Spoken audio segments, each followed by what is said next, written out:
И вот этот вот Емен Явлух именно из такого бохча, из дохузлук. По 4 углам платка вышивается определенный орнамент. Здесь он растительный орнамент в виде древа жизни.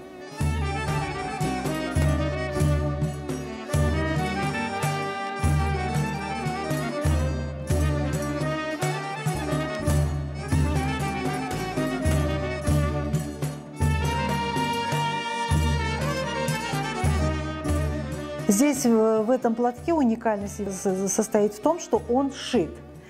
Невеста вышивает углы, затем его сшивает, этот платок, посередине. Вот мы можем по обратной стороне увидеть сложенность этого платка. Вот так он складывается.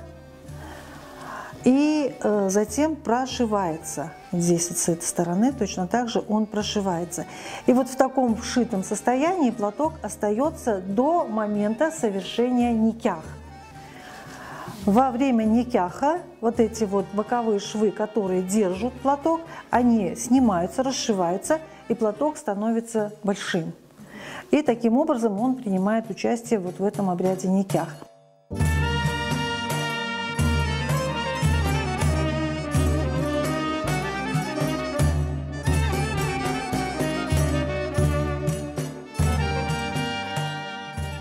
Этот платок, приготовленный именно для обряда никях, свою задачу не выполнил.